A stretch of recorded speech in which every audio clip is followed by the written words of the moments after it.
Welcome to the German Climate Pavilion at COP29 in Baku. Germany. Climate solutions, fast and fair.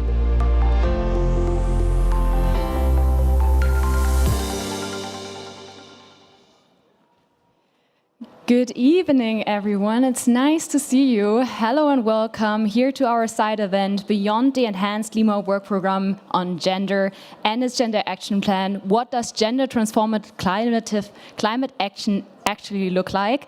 Welcome also to all those joining us online. It's really a pleasure to have you here, and also to our audience here at the COP29 in Baku. My name is Michelle. I'm part of an independent youth group on climate and foreign policy, and I will be your moderator throughout the evening. And so basically we will spend the next 1.5 hours together going through the side event. And as many of you know, this is not only a finance COP, and I know we're all waiting, really on the outcome of the new collective quantified goal, but this is also a gender COP, because the Enhanced Lima Work Programme on gender is actually being negotiated right now. We did plan a panel with many also national gender and climate change focal points being present. Unfortunately, due to the cause of the negotiations and the run of the negotiations, many of them are actually currently in consultations with the presidency on the last text that came out this morning. So we shifted a little bit, and we actually have an amazing panel with great activists that will, make a call one more time on what gender transformative climate actually looks like. So basically in this side event, we will look at the gender action plan, we will look at the Enhanced Lima Work Programme on gender, and we will also want to hear from you. So in a second there will be a QR code, and I would like my colleague Pat, if they come, maybe to quickly explain how it works, because we want at least to engage you a little bit in our conversation. Pat, please go ahead. So this is a little interactive part in our panel. My name is Pat. I'm doing the tech support for the team here. And we have a visioning exercise saying that close your eyes, and when you envision a gender transformative and climate just future, what do you see? So if you have a picture, a slogan, lyrics in your mind that you would like to share with everybody at the end of the session, please follow the QR code, which is leading you to a Google form. We will not record any emails, it will be anonymously, but you unfortunately have to log into your account, and then you can either share a picture or 2 words that come into your mind. So please help us to actually create a full picture. Many, many thanks. Thank you so much, Pat. Yes, please go ahead, take a second and really think about the question. Close your eyes if you want. And think about the question, when you envision a gender transformative and climate just future, what do you see?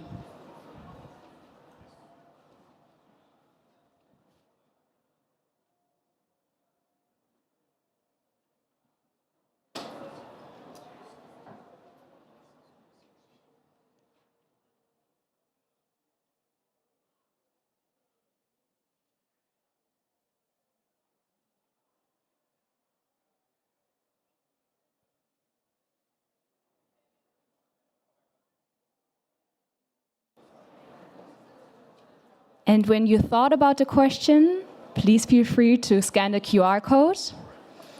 And then, as Pat explained, upload anything you really connect with climate justice and gender transformative action.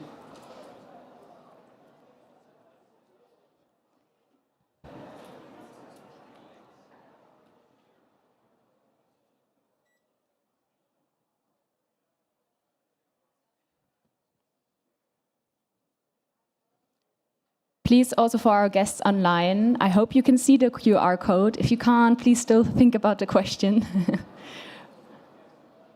We hope to engage you as well.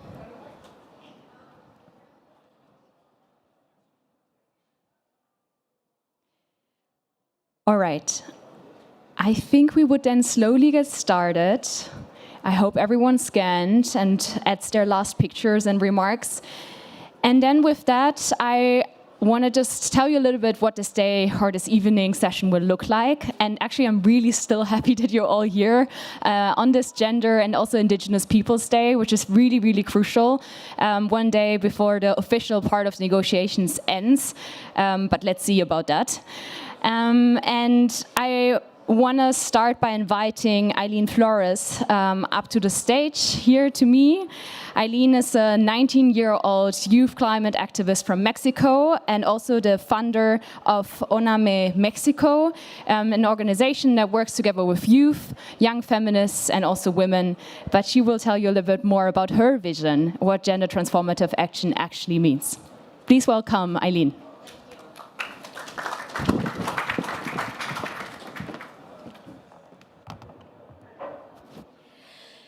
Answering the question before that we have in the television, I want to share what I see. I see inclusivity, intersectionality, and diversity. Gender considerations in international climate policy are not just a matter of fairness. They are critical for the effectiveness and sustainability of climate action. As a young woman, I find it deeply concerning that in some negotiation and draft text, references to youth and diversity have been removed. And in inclusive language such as recognizing individuals in all their diversity has been replaced with women and men. This regression reflects a missed opportunity to truly address the climate crisis from an intersectional perspective, one that includes LGBTQ+ individuals, Indigenous people, and other marginalized communities. Why is this important? Because women, girls, and gender-diverse people, particularly those from vulnerable and marginalized communities, are disproportionately impacted by climate change, yet they are often at the forefront of solutions driving local and global climate action.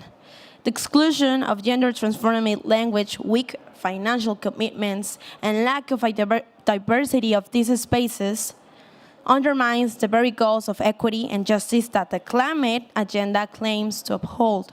If we fail to prioritize inclusivity, intersectionality, and diversity, we risk implementing policies that perpetuate existing inequalities. For example, and I think we all saw that post on Instagram, on social media. Only 6 out of 78 government leaders recently mentioned the impact of climate change on women and girls, and just 4 of them were women. This lack of representation translates into decisions that fail to address the unique challenges and contributions of these groups. Additionally, extending programs like the Gender Action Plan to 10 years without periodic reviews further limits accountability and progress. And we are all here for one purpose, to create meaningful change. Many of us have sacrificed greatly to be here. Some sold their belongings to make this journey. Others arrive with almost nothing but their determination to raise their voices. Young people and activists have shown extraordinary resilience, crossing barriers just to be part of this conversation, to demand recognition, and to make sure our perspectives are not ignored.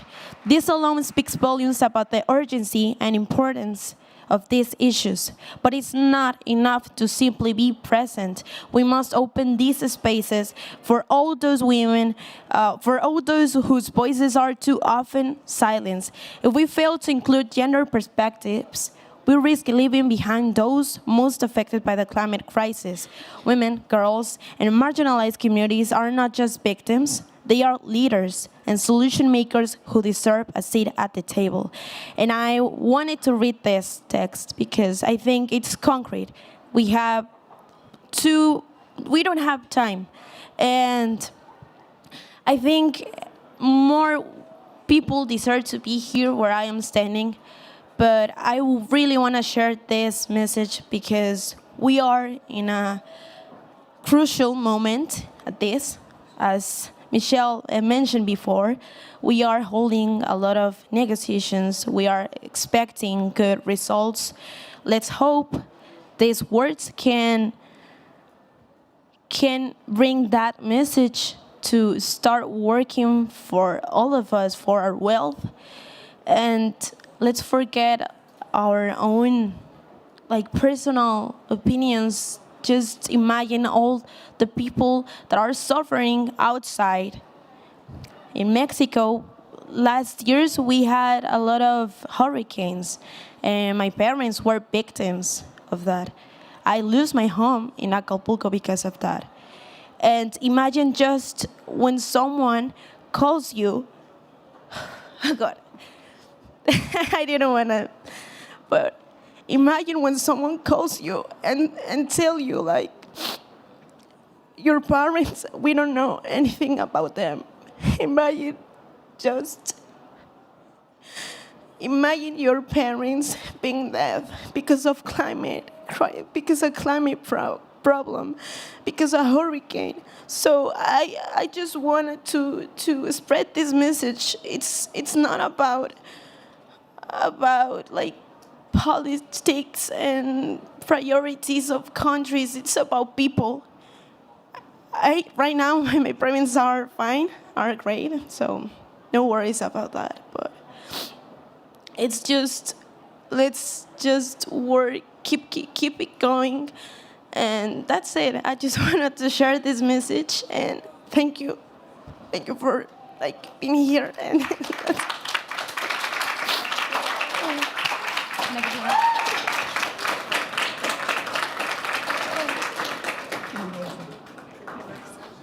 thank you, Michelle. Oh, thanks.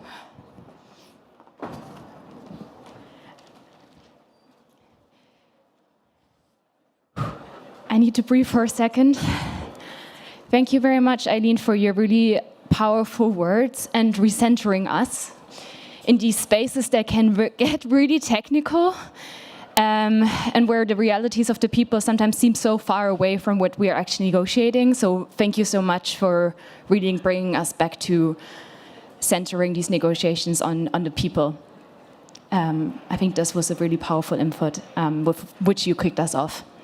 And also for centering that it's women and girls and gender diverse people, particularly Indigenous, people of color, and Black people who are disproportionately impacted by the climate crisis, but who are also driving the solution forward. It's really those people who bring the solutions to the table. So let's amplify the voices and listen to them tonight. Thank you.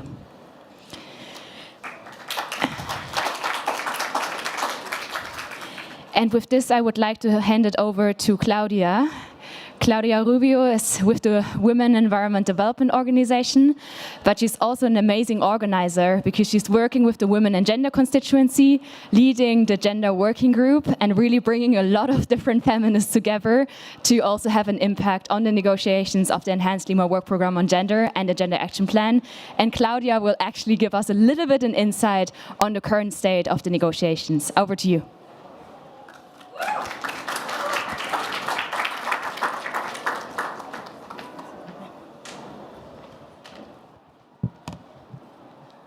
Hi all, it's a pleasure to be here, and thank you so much for your testimony, because I really think it frames everything we're gonna hear now, which sometimes feels so separated from what is actually the lived experiences of women and girls and gender diverse people across the whole world. So I'm gonna jump a little bit into what we've been seeing in the negotiations. And for that, I first need to jump into what is the Lima Work Programme. Basically, here at COP29, what we've been advocating is for the renewal of the Lima Work Programme and its Gender Action Plan. The Lima Work Programme is basically, let's say, the entry point for social dimensions within climate change and within the UNFCCC. It's one of those cornerstones in the gender agenda item that basically has allowed us to see gender differentiated impacts within the climate agenda. So we already had a first Lima Work Programme 10 years ago. Then we had a renewal of the Lima Work Programme, and then the addition of the Gender Action Plan, which is basically how we operationalize the Lima Work Program. So like how do we actually execute it with activities, with like specific, specific activities and specific party level actions. So with that, we were hoping to come to COP with a lot of intention of developing an ambitious Lima Work Program, a Lima Work Program that would be intersectional and resource and measurable, and all of these things that we're really advocating for from the women and gender constituency. But when basically at SB 60, so in the meeting at Bonn in June, we were already hearing countries like stating their red lines. So we all know that some specific countries have very specific red lines that are not movable, let's say, because of their specific national circumstances. So in those red lines, we can name very specifically, not very specifically, finance and means of implementation, language and terminology, and process. So basically, each party was stating, okay, this is my red line regarding this, and this is my red line regarding this. And as you may know, like having that type of red line isn't really conducive to negotiations. You're just saying, this is my red line and I'm not gonna move from here. But really, to negotiate, you need to be like, okay, this is very important to me, this is my red line, but in this I can actually give in. In this, actually, I can actually find a compromise. And for the first week and a half, we weren't seeing that at all. We were just seeing parties saying, nope, this is my red line, this is where I'm staying, I'm not moving. So basically, we had negotiations that were completely stalled. We even saw backtracking on human rights language, which many of you have heard. But basically, like there were parties saying, like, we don't want any reference to human rights language. And we were even seeing backtracking on the previously agreed language. So we already had a Lima Work Program. We had an Enhanced Lima Work Program. And we were hearing parties saying, I don't even want that language. So you can imagine how, like, at what a state we were in, where we were seeing, like, no progress at all. So now we just received a new text in the morning, and we're waiting to see what happens regarding that text now. We are hopeful that the parties will adopt the current text, not because it's ambitious, not because it's particularly inclusive, not because it's intersectional. We're seeing, like, in so many ways, the process has failed us because we're not seeing everything that we were expecting from this work program. But on the other hand, it has a 10-year work program. So this Lima work program will be extended for 10 years instead of 5. It has a roadmap. So we all know how to develop the gender action plan.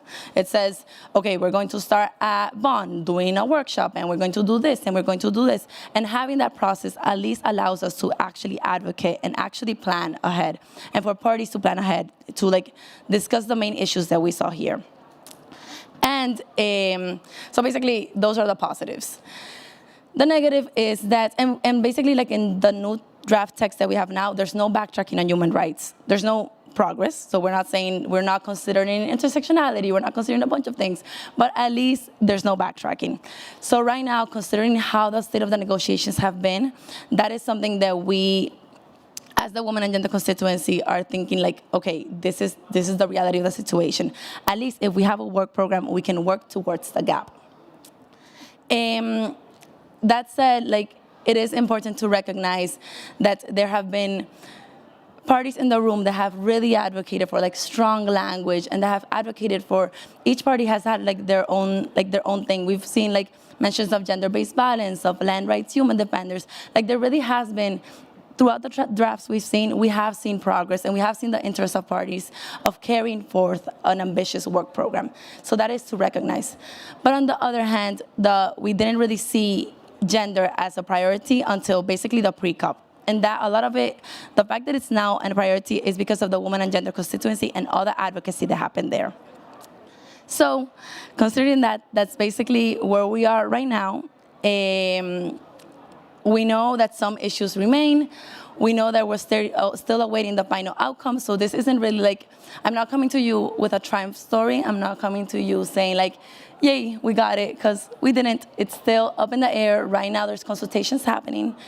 And let's await, like, yeah, whatever decision happens, we need to understand that the renewal of the Lima Work Program is a priority, and that it does lead gender-responsive climate action, and that we can do better, and that parties can do better, and yeah, as observers, we are watching. And that's it. Thank you.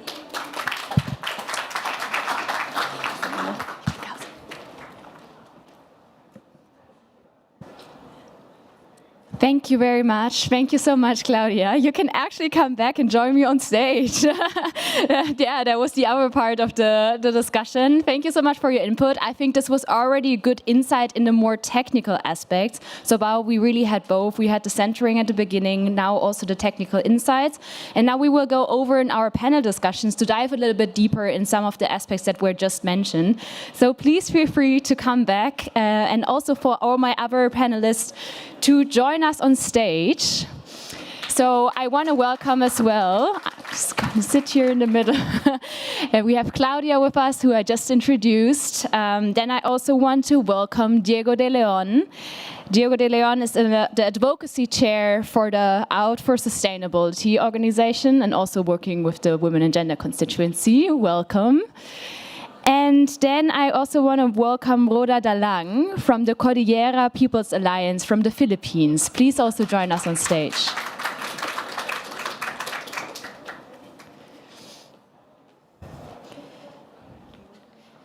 Amazing. I think we do have a few microphones. So this is going to be a chill conversation, really to dive deeper in the points that you just mentioned. But then we also want to open up to you, have some Q&A, and really get to come in a deeper conversation with each other. So maybe, Claudia, I wanted to follow up with one of the points that you just made. Can you tell us a little bit more about these tricky issues that were part of the negotiations, particularly like on the language aspects that you mentioned, but also other aspects like finance, for instance, or more technical aspects like the whole discussions around where is the work program based? Because I think it's interesting also to understand like the backgrounds. I know it's now getting into the technical nitty-gritty, but I think many of you are probably really interested in these different points. Okay. Okay, so let's see. Language and terminology, we're talking about language such as in other diversity. So very soon we saw criticism of the language in other diversity. Basically in the text there was like women and girls in other diversity. There was also men and boys in other diversity. Both caused problems.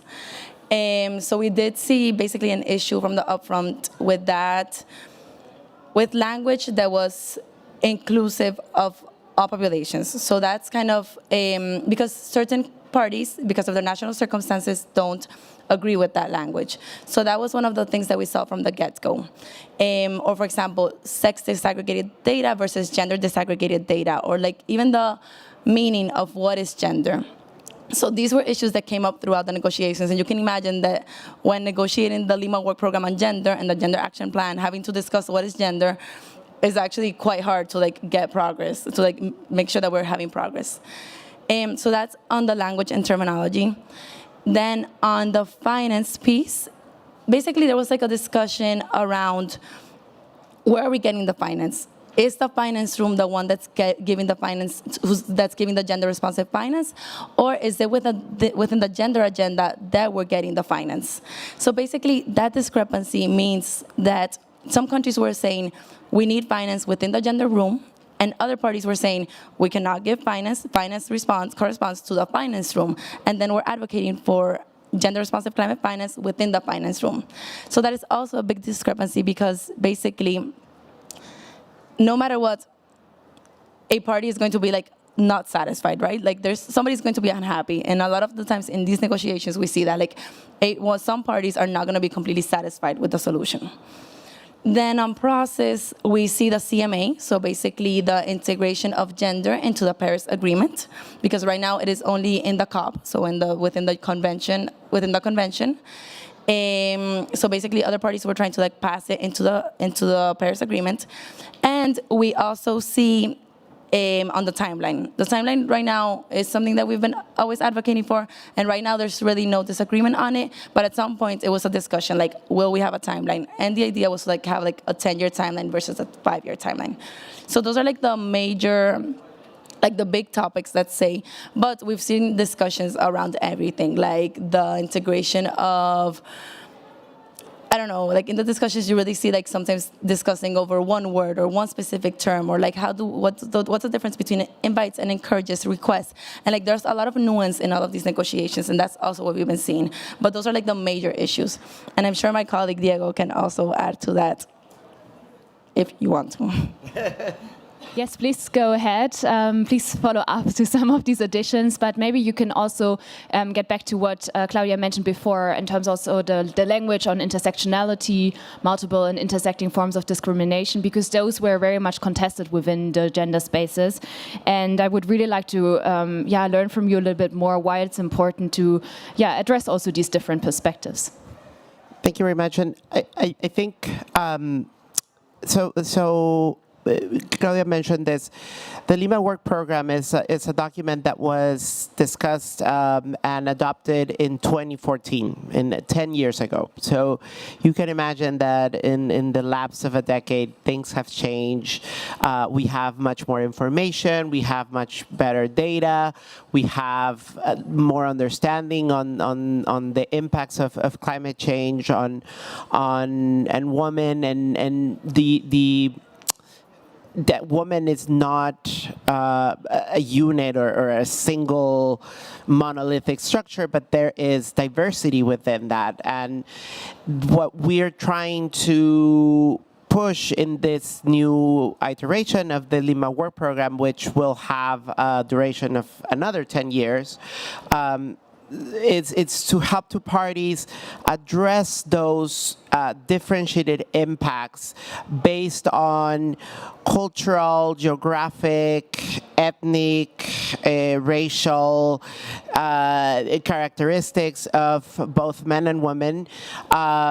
And gender diverse people, acknowledging that there are also different gender identities, that there are different sexual orientations, that people have different sex characteristics. And so in that, again, if you look at it as a matrix, then you see that, again, it's not just women and girls, but it's lesbian women, it's trans women, it is women with disabilities, it is Latino women, it is Black women. So, and climate change impacts each one of these groups in different ways and in different levels, depending, again, of those factors or identities that person has, and that has a direct consequence on the impact of or how they experience climate change. Just to quote a couple of data points that I think are relevant for this discussion. We from Out for Sustainability, together with the University of California in Irvine, we use census data. So this is data produced by the U.S. government. So it's not, because most of the data that we had collected so far was more anecdotal data, which is equally important. But sometimes, particularly in these discussions, you need more quantified data that kind of demonstrate the impact on the population as a whole. And some of the data points that we found, particularly regarding displacement due to extreme weather events, was for example, the LGBTQ plus individuals are nearly twice as likely to experience disaster displacement in comparison to cisgender heterosexual individuals. 32% of those LGBTQ plus individuals cannot or do not return home in comparison with 12% of their counterparts. And once you break down this data, for example, by racial by racial identity, you find that Latino and Black LGBTQ plus population are experiencing between 3.9 and 3.6 hyphen displacement. So this is the importance of intersectional gender disaggregated data, because it's really identifying that despite being a smaller population, they are being much more affected. So that talks about a systemic problem, right? The system has failed this group of people, and how can we address? And like that, there are many other examples. Again, people with disability, Indigenous people, local communities, rural, urban, all that plays a very significant role. And what we're trying to push for in the Enhanced Lima Work Programme is that those differences are acknowledged, are recognized, are acted upon by the parties.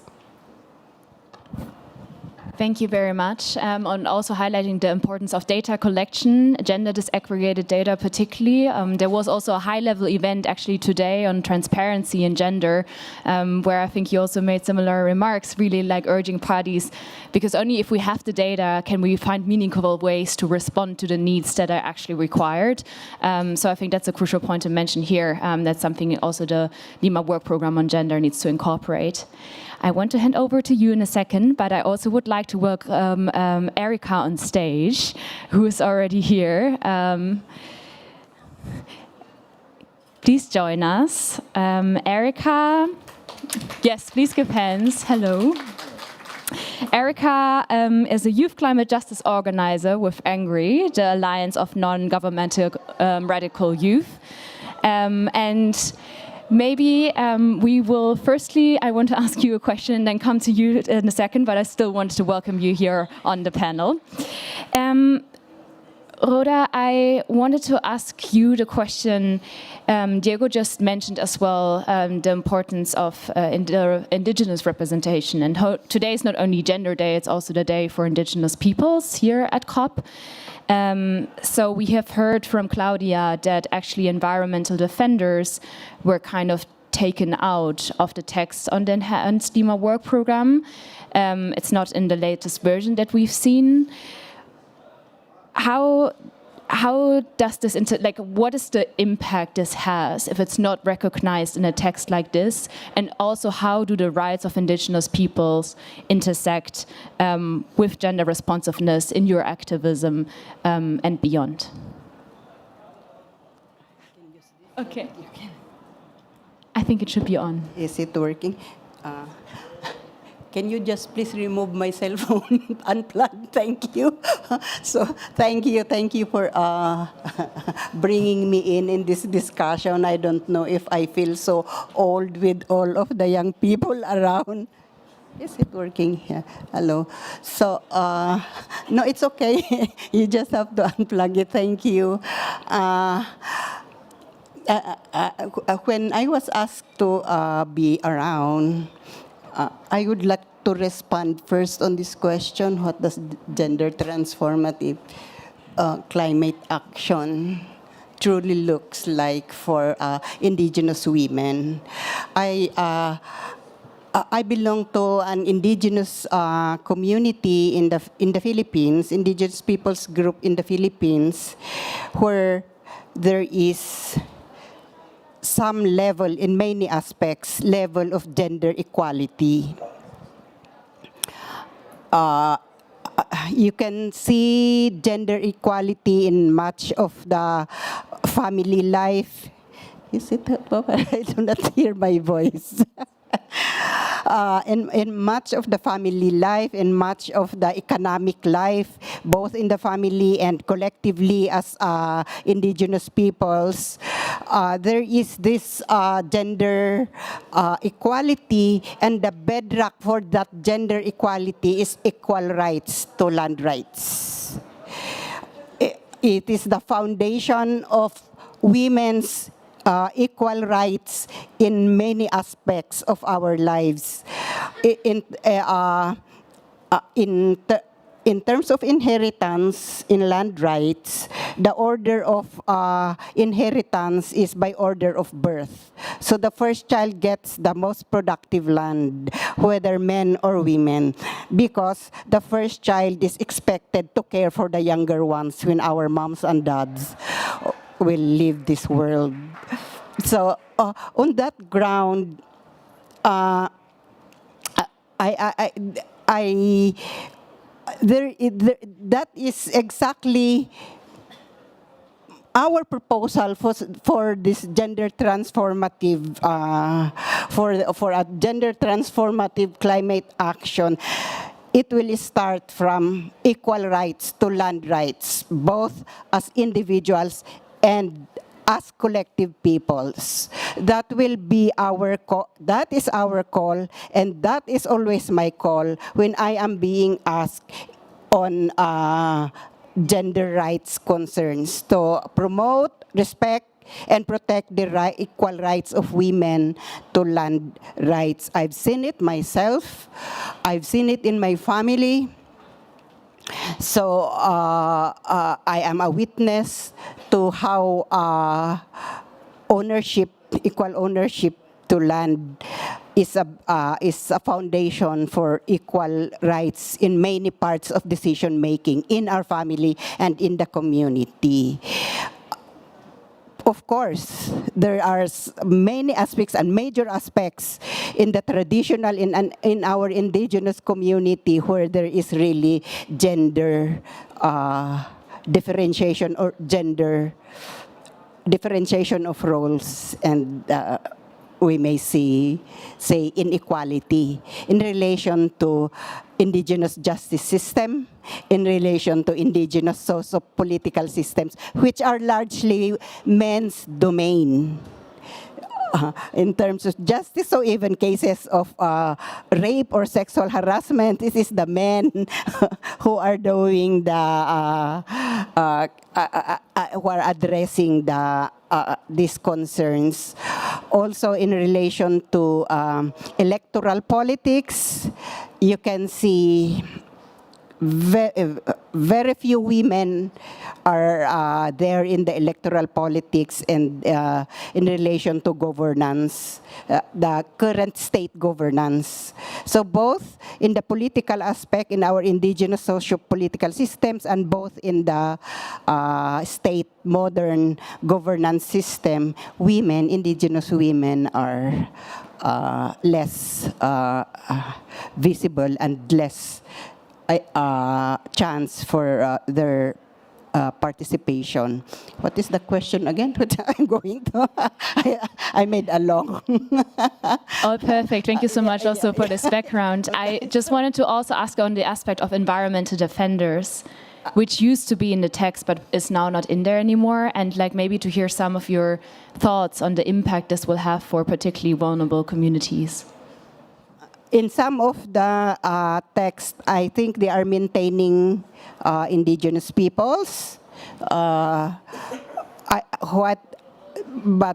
in some, they are removing the text of indigenous peoples, and then it gets complicated when they are mixing together indigenous peoples and local communities.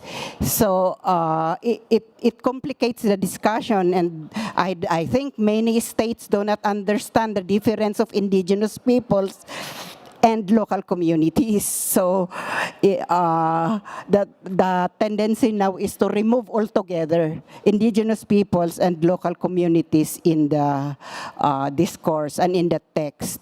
But there is still retaining some of the text on indigenous peoples. What is really absent is environmental defenders in the text, or human rights. No, so if all of those are being deleted in the text, of course, it also gets back to us as indigenous peoples are environmental rights defenders inherently. Intrinsically. If you are talking of indigenous peoples, we are talking of environmental defenders. Thank you. Thank you very much. Thank you for highlighting the importance of recognizing indigenous peoples in these intersections, and also the gender roles, basically. How it's all intersected, and also how sometimes, again, you decide something in a text and it has dire impacts on vulnerable and marginalized communities, as you just mentioned before, in terms of environmental defenders. Erica, I would like to turn to you. Hi. I wanted to ask you, also in terms of gender transformation, what kind of role does gender responsiveness and also feminism play in your activism? And how is it also trying to impact the spaces here at the climate conference? Awesome. Hi, everyone. Hi. I come from Kenya, and it was in your headlines recently that there were severe floods in East Africa. And some of the people that were most affected were trans women, were queer women. And this data is not anywhere in mainstream media. That is because nobody really cares about trans people. It is in Kenya where it is a very hostile environment for LGBTQ people. And there are even new laws that are actually being introduced by far-right politicians to further criminalize being queer, being trans, being gay in Kenya. And it's the same narrative that they're using that we are seeing here, the protection of the institution of the family, right?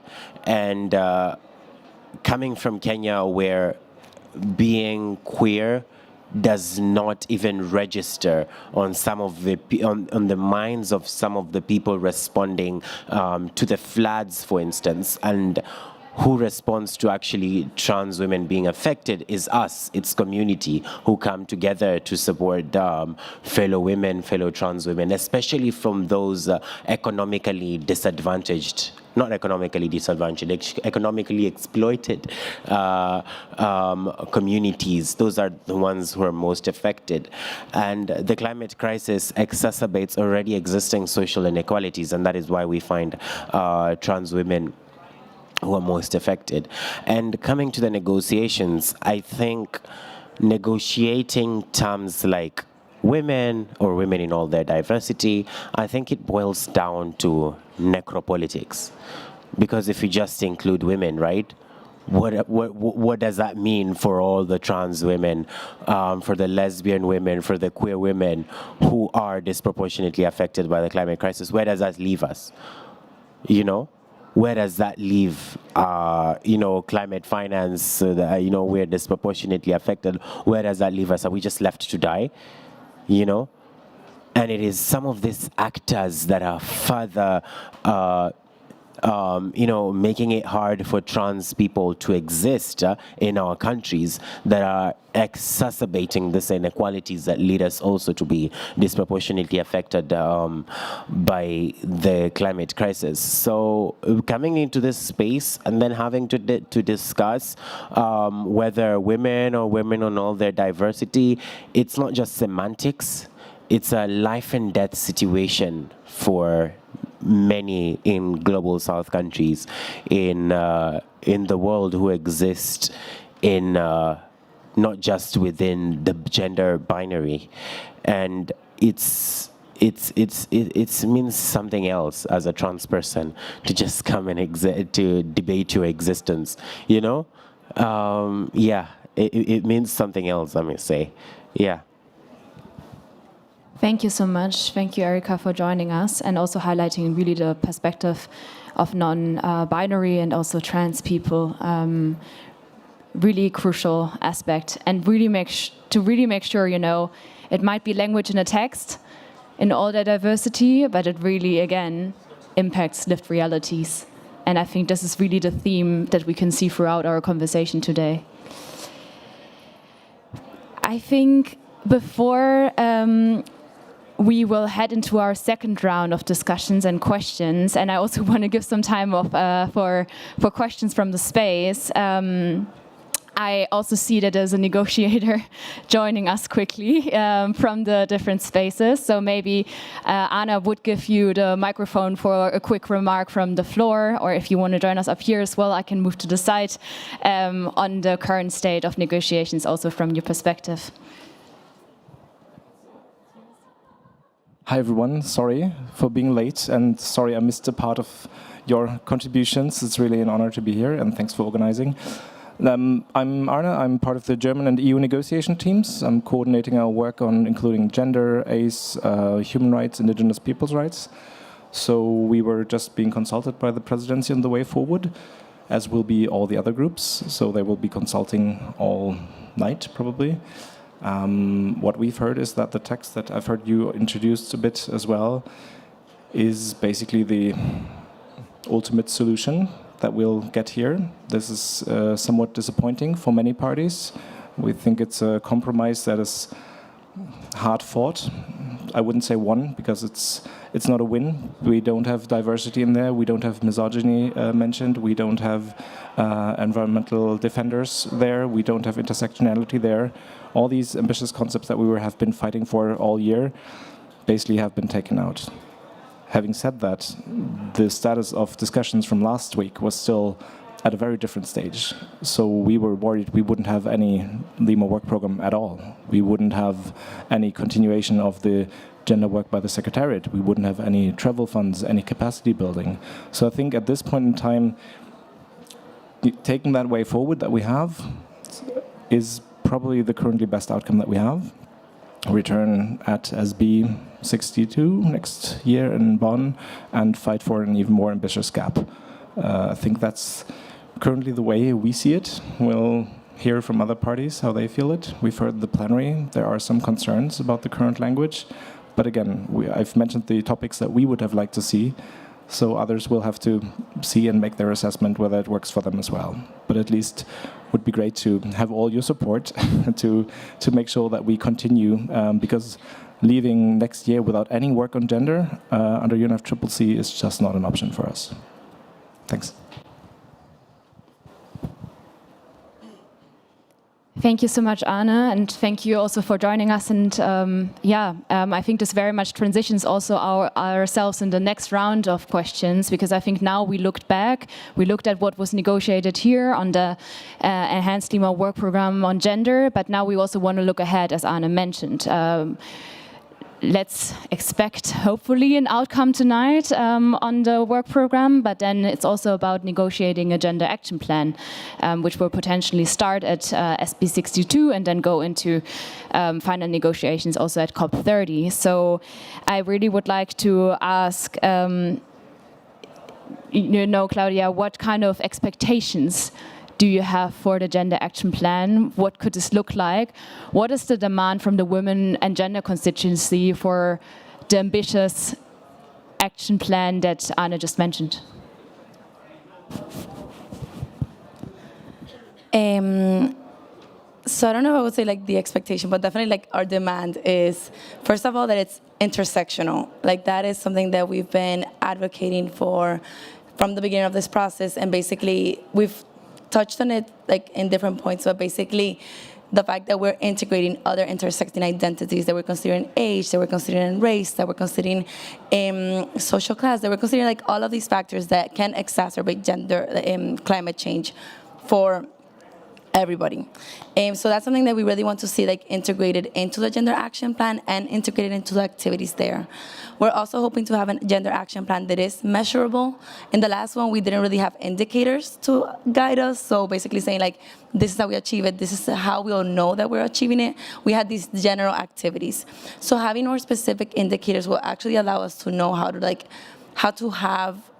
know how we're doing and what do we need to enhance, like what do we need to like better what we're doing. Having data, so having data be one of the cornerstones of the gap is essential because again, that's the only way to really monitor and evaluate what we're doing. We're also asking for a plan that is cohesive, so that it considers other work streams within the Rio conventions and that can like really touch, like for example, in the CBD, we also have a gender plan of action. In the CCD, there's also a gender plan of action. So how do we really like combine efforts and not keep having like these separate work streams instead of like understanding the Rio conventions are connected? And yeah, those are some of the demands. We're also advocating, overall, we're advocating for a gender action plan that actually reflects the lived experiences of women, girls, and gender diverse people, and that it is usable at a party level. So that it's not only like this empty global, like that is not only like this global thing, but it's actually transferable into national, into party level action. And above all, also a gap that is resourced, because if we don't have resources, we can't really execute any of these activities. So yeah, that's kind of the overview for ambition. Thank you so much for highlighting all these different aspects. I think that's a lot of demands that really go out to the negotiators who will sit in the negotiations developing the next gender action plan. Rhoda, what do you expect in terms of inclusion of Indigenous peoples in the gender action plan? How should they be addressed? I'm expecting inclusion. What else? I'm here. So I was sent by my organization to monitor and participate in the discussion and keep pushing that the indigenous people's rights, ancestral land rights, right to self-determination, and environmental defenders' rights are maintained and improve, even enhanced in the in the text. Thank you so much. Inclusion, I think definitely a crucial word for so many groups that are not recognized so far. Erica, what are your demands for the gender action plan? How do we also translate inclusion of trans women, for instance, into the gap? Okay, so I think it should be non-negotiable that the language on gender, women in all their diversity, is on the text. I think it would be quite unfair and a stab in the back to all trans women, lesbian women, queer women on the front lines of the climate crisis if an action plan that is supposed to address the unequal impacts or the gendered impacts of the climate crisis does not include them. I think it would be leaving them to basically suffer. And this should translate all across, the action plan, including transparency. It would be, I think it has to be a prerequisite or really important for this language to be included, because I see there is lack of data, lack of information on how trans women are affected by the climate crisis in African countries and how governments are working to include trans women in the response, especially at a time when African countries are increasingly criminalizing trans women, queer women, and being LGBTQ in general. So it's quite interesting to see how that will play out. I think, first of all, it is important to have that there, but also in the grassroots level, making sure that we are pushing back against these laws, because it's pretty much the same actors like the Vatican and the Church in general who are influencing anti-LGBTQ laws in Kenya and in Uganda through Western Christian organizations like Family Watch International. So it is important. I had a very interesting conversation with a Danish MP. I know that it is not a Danish position, but the fact that he was willing to hold back on development finance because of human rights obligations that global South countries are not meeting, like LGBTQ rights, was a bit bad, in my opinion, because I don't feel like global North countries should hold back on their responsibility and moral obligation to pay up for the climate crisis with the excuse of human rights obligations and LGBTQ rights in the global South. I think they should pay up, and they're using that narrative to divert from the moral obligation. I also think that in African countries where our leaders are using, and I've also seen that narrative being pushed here, being queer is a Western import, a Western concept, withholding climate finance, withholding development finance in the name of LGBTQ rights furthers that narrative that it is indeed a Western import. And that's what we've seen the World Bank. We have seen what this Danish MP was saying when they withhold development finance, climate finance, it furthers that narrative that it is indeed a Western import. So it doesn't really help us and I think fighting for LGBTQ rights is important, and how European allies can do is to fight this Western far-right groups that are further criminalizing queerness in global South countries, and then leave it to us to challenge our own governments. But that narrative that human rights, corruption, or LGBTQ rights as a reason for global North countries to withhold climate finance is just a narrative for global North countries to divert, to not hold themselves accountable, but also further harms queer people. I know that was not a Danish position; it was just a Danish MP and his own opinions.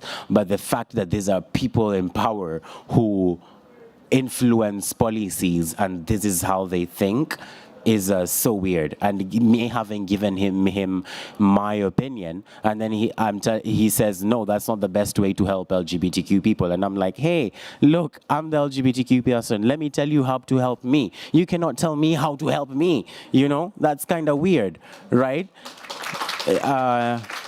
And so it's kind of weird that people in power, Western leaders, are the ones who are doing this. And let's hold the line. Make sure that LGBTQ people are not left behind, because it is a life and death situation. Thank you.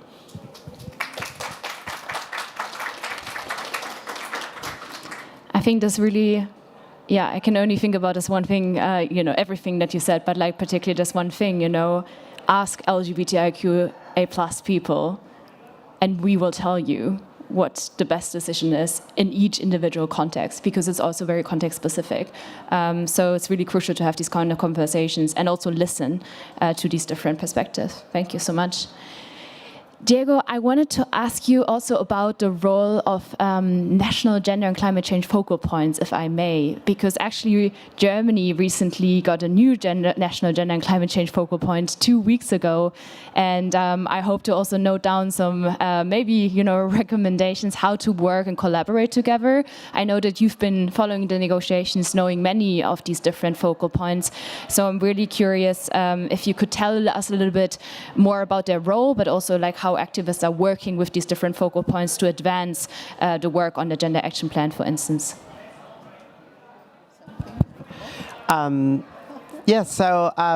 Actually, back when I used to work with the Ministry of Foreign Affairs in Mexico, my office was the gender focal point, so I can tell you a lot about it. But I think gender focal points play a very significant role, both inside governments as well as outside.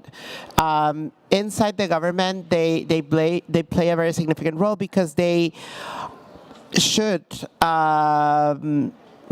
they shall work with other units within, whether they sit at the Ministry of Foreign Affairs or they sit at the Ministry of the Environment or wherever they sit, work within their own ministry to try to both teach other areas of the work, of the importance of the Lima Work Programme and the Gender Action Plan, across government. So also work with their Minister of Finance or their Ministry of transportation or whatever, in a sense of telling them, hey, we have this work program, we need to, and to this point about the importance of indicators and targets, you need to go and say, I need to report back on this indicator, I do need to report on this specific activity, or we need to participate in this workshop or whatever, and we need to inform on the progress or the activities or whatever that our government is doing. So there's that kind of that communication.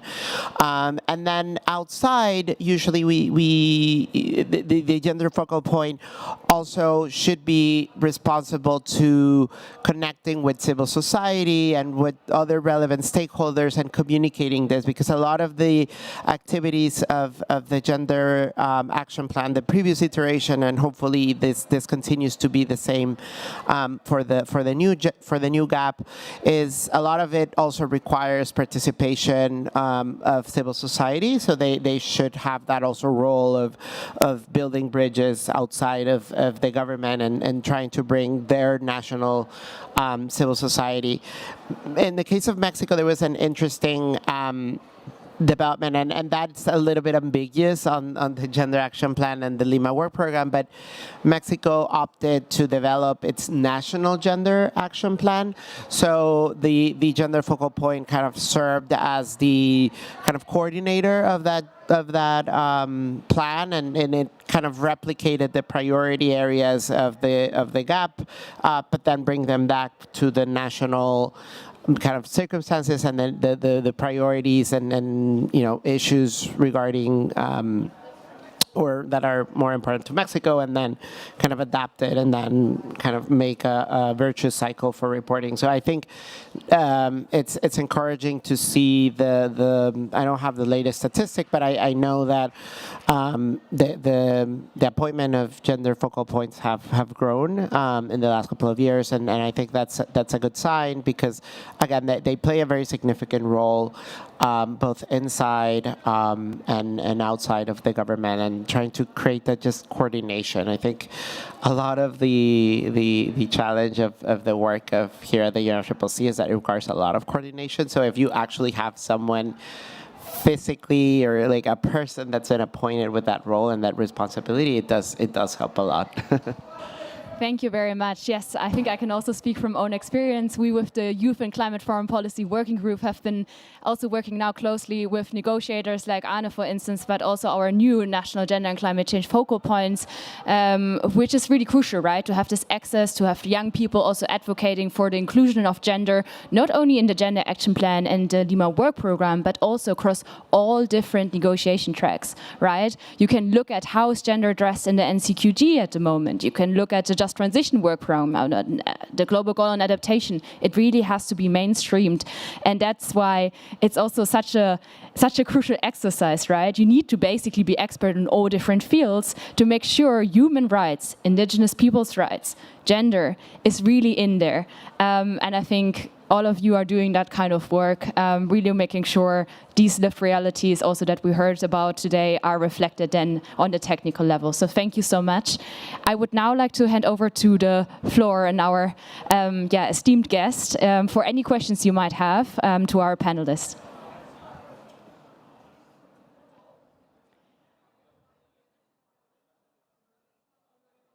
It can also be statements if you just have some remarks or some reflections. It can also be an answer if you would like to share with us on what gender transformative climate justice and also climate action looks like for you, if you would like to share. I know we also have other young people here who have been closely following the gender negotiations, so I really encourage them, if you have anything to share with us, we'd love to hear from you.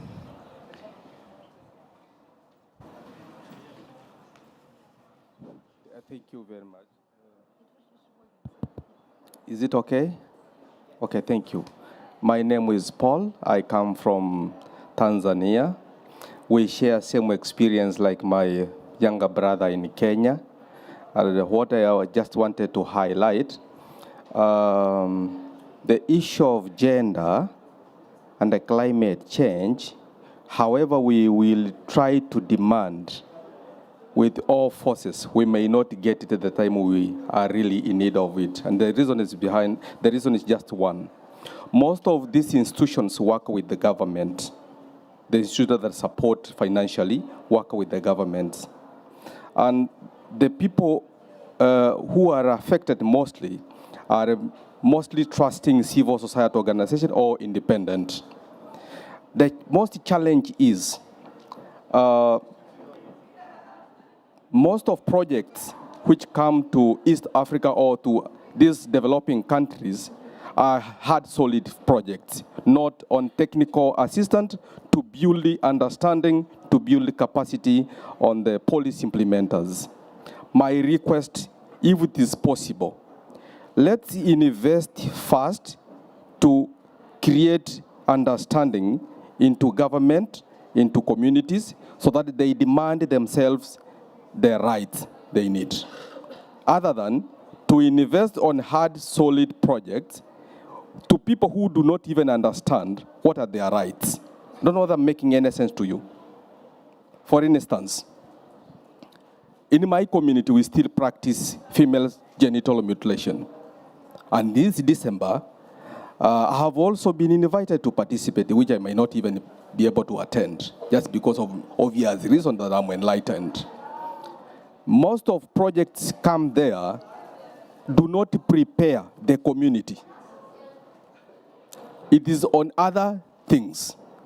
If project will be to prepare the community to understand first, they will even themselves leave the FGM. The issue of my younger brother there on I would like to use the right pronouns. Erica's pronouns as she, her, so maybe you can refer to her as your younger sister. Thank you so much. Oh, thank you very much. Yes. Thank you. I'm very sorry for that. I'm very sorry. My younger sister. I will request heavy investment to build understanding first to the community, to the government, to politicians. They first want to understand. The moment they understand, the moment they enter into offices, they will execute correct things. Thank you.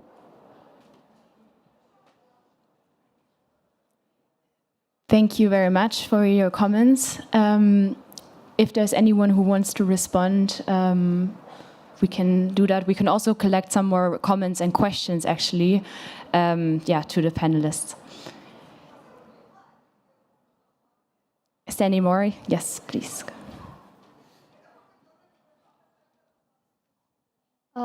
First of all, it's more like a comment.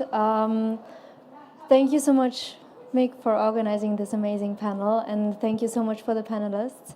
I am sure it takes a lot of courage to speak on these topics at the current time, and also with the way the negotiations are going, to be completely stripped from your rights, from being mentioned in the text. It is very hopeful to see so many people still working on that topic. And for my side, I just want to thank all of you guys for the work that you do. Thank you very much, Maria, for the kind words.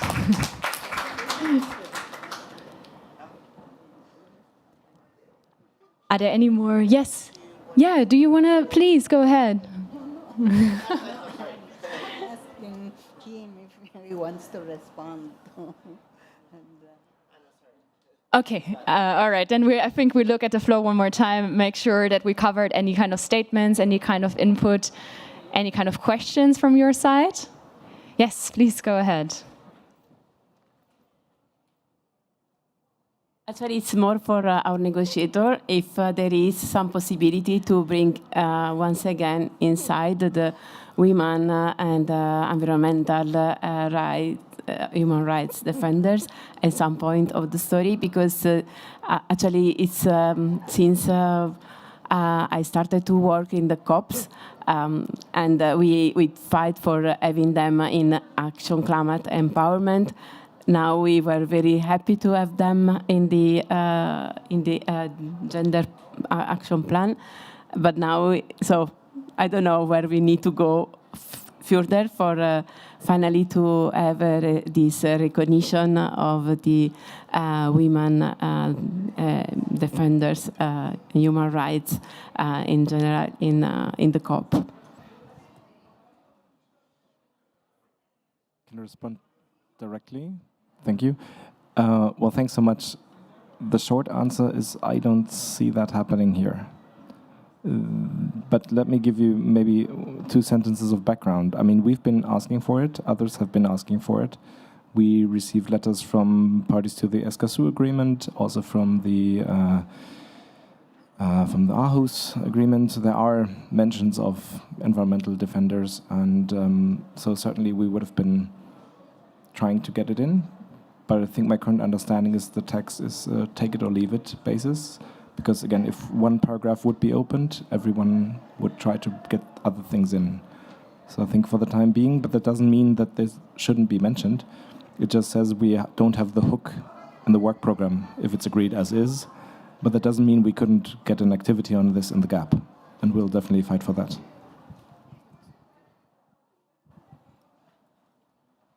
Thank you very much. Yes, I think this also shows that a strong push then also for the gender action plan is really crucial, right? Because there can still be language included. There is still another way of negotiating this back in. But of course, you know, it needs the push by parties, but also the strong push by civil society to open that up. Do you want to respond on this? My message to the negotiator there is just one thing. Hold the line. Make sure that that language is non-negotiable. Don't compromise. For the sake of all the trans women, LGBTQ women who are on the front lines of the climate crisis, but climate response, climate finance does not reach them because of their own identity, please hold the line. Make sure that it's non-negotiable, not a compromise. Thank you. Oh, okay. Can you hear me? Okay. Firstly, Erica, I want to say thank you for your courage. I know it must be really difficult to be in these spaces. My question is, a lot of things are, revolving around language, and a lot of sort of the pushback comes from, faith-based organizations. So is there a way that you can engage faith-based organizations to make sure that, is there a dialogue going on? Like, how can we sort of push that forward? Because obviously at COP there's a lot of faith-based actors who are really involved, who are working on climate change, but how can we make sure that they're if they're doing community work, that they are actually thinking about the community in its diversity? So how can we sort of leverage that, if that's even a possibility? And would that help change the sort of narrative that's going on, especially amongst East Africa, but other parts of the world as well? And my second question is more like, obviously today is Gender Day, and they had this massive opening today with the presidency there, and they were talking about it in such a positive, optimistic way.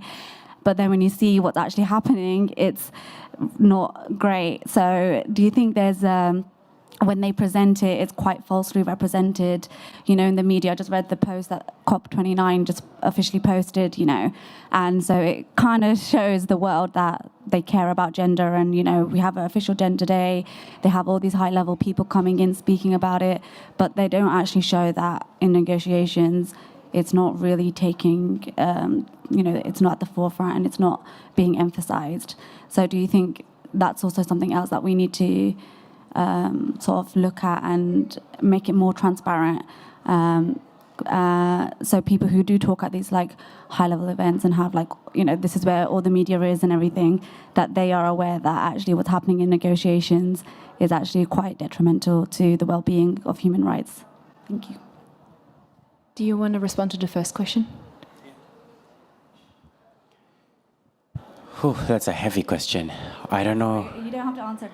Yeah, I don't know if I have all the answers, but what I can say is that religion is often used to manufacture violence against LGBTQ people, whether it's in Africa, whether it's in the United States, and even women on abortion rights, on so many other things. It's often used to manufacture violence against LGBTQ people. I think that there is an opportunity to influence them. First of all, I think it also. Wow. I think there needs to be popular political education. First of all, giving critical analysis on the family, but also on gender. And the gender binary, because the thing is, Kenya is a largely majority Christian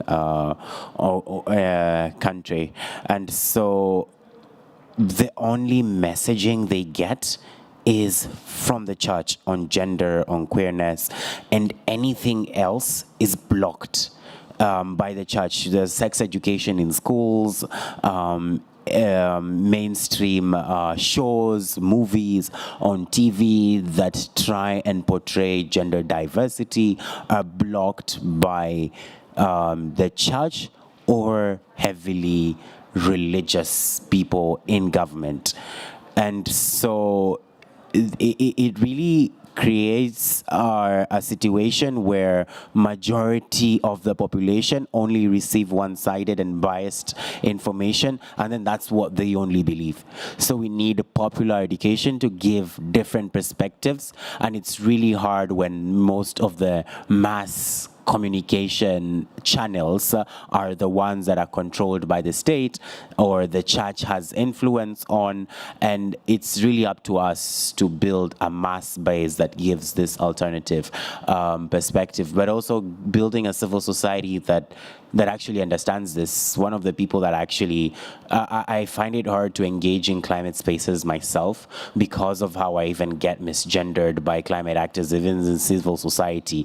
The Africa Climate Justice groups, I find it hard to organize with people who don't recognize my own humanity. And that is why I find it really hard to organize in the grassroots, you know, outside our ecosystem, you know, outside our echo chamber, because then it becomes really violent, right? And we need other people who are cis to also come and be allies to support us in pushing this messaging.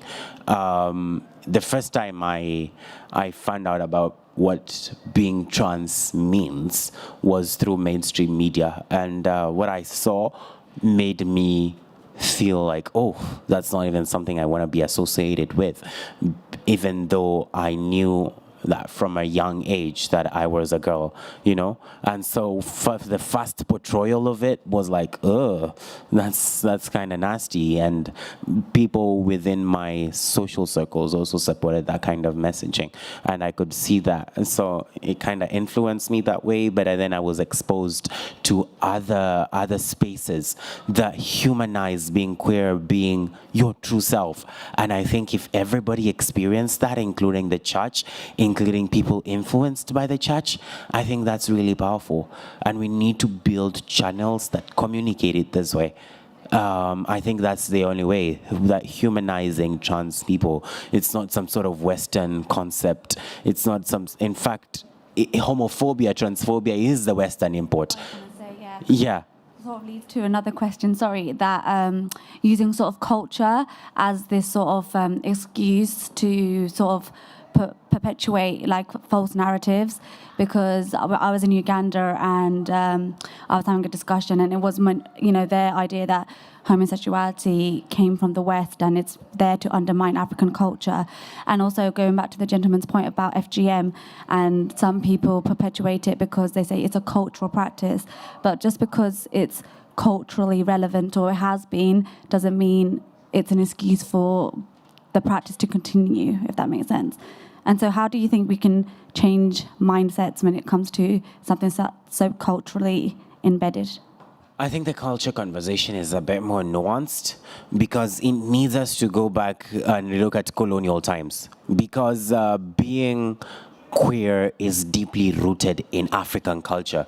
But because of colonialism, right, with the British, right, across the Commonwealth, they have the same law that criminalizes being gay, right? And that is the root of homophobia. So it's not actually being gay that is a Western import, it is homophobia itself. And with these new laws, right, if you in Uganda, in Kenya, in Ghana, if you look at who's funding these politicians, it's far-right Christian groups like Family Watch International, right? A lot of money is being poured to bankroll the campaigns of these politicians. And then what led to the collective amnesia of what our culture looks like is the takeover of education systems by the West, right? The introduction of religion, the introduction of education systems that basically erase our own culture, right? So what does being African mean? A lot of our culture has really been erased, and what is now a Western import is what really people embrace as being African. And that narrative is used to manufacture violence for us. So it's really very much a colonial thing as opposed to being African. I think being African is really being inclusive, loving everyone. Yeah. That's really good. Thank you very much for these reflections, for making sure there cannot be climate justice without justice for queer people. queer people are integral parts of the solutions as well to this climate crisis. I want to quickly give you a last chance to say a few seconds. We're really running out of time, and I really want to get Rebecca on the stage to kind of sum up the key ideas of our discussion, but maybe just 1 minute each. So just to the question, I think particularly this COP, there was a very good Politico article that came out, and I think it ruffled a lot of feathers, and it really helped to push in the negotiations. So I think the media, civil society is watching, and that does put a lot of pressure on the negotiators in terms of what they do. Also, a quick example from Out for Sustainability, we recently had workshops with the U.S. Federal Emergency Management Agency, but we invited religious-based organizations that deliver disaster and preparedness response. And it was a very interesting dialogue. And it was about us telling them, this is what's happening, and a lot of your organizations are actively discriminating us. And we need to work on this, and having kind of the government there, because at the end, the funds come from the government. So it was kind of that encouragement, and it turned out to be a very good event, and they acknowledged that there were some issues that they were completely overlooking, and that they were work, and we developed a guide to help them identify. So it's not, and in this COP, a lot from the gender constituency did reach out to many of these member states who were blocking and trying to understand their position, and trying to also, from our side, kind of tell them, okay, I understand your problem, but this is what we're actually trying to look. And I think some bridges were built, and it's acknowledging, and to Erika's point, the IPCC report does acknowledge the impacts of colonialism also. So there is, trying to connect all those dots. It's hard, but it pays off. That would be my comment.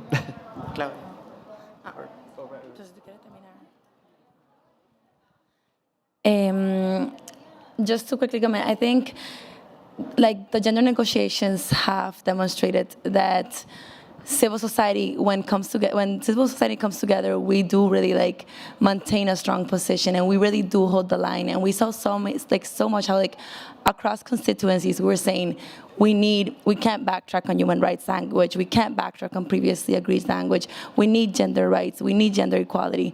So there's also, I think, a beautiful thing coming out of these negotiations, and it's that collective movement that has come across, and how parties have also been driving ambition, some parties.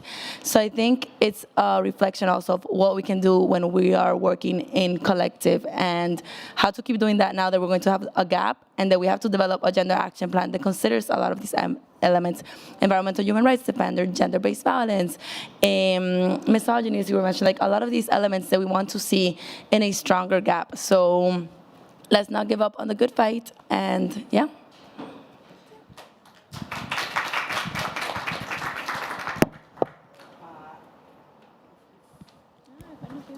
Yeah, okay.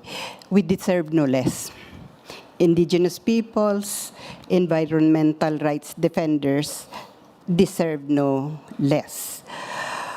It is already a scientific knowledge and a common knowledge, the role played by indigenous peoples in protecting the environment, and the role played by environmental human rights defenders in protecting the environment. So this COP will be useless to us if our rights are not incorporated in the text. Thank you. Thank you very much. Thank you all for joining. Thank you for this really fruitful discussion and all your questions. I think the message was clear. We have to hold the line, because we cannot allow the backtracking on human rights, on indigenous rights, on gender, and any of these texts, because they do really impact the people and they impact the lives, and that's not negotiable. Rights are non-negotiable of these groups. And with that, I want to hand it to Rebecca to also give some final closing remarks, and come back also to your vision.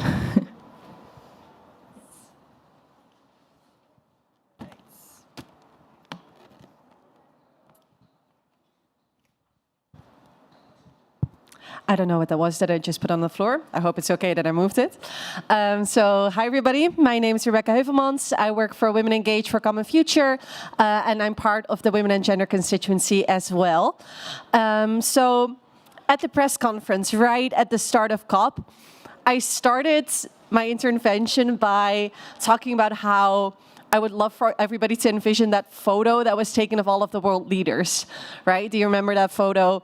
I see, yeah. So only 8 out of the 78 world leaders that were there were women. And we want to see a completely different picture as feminists.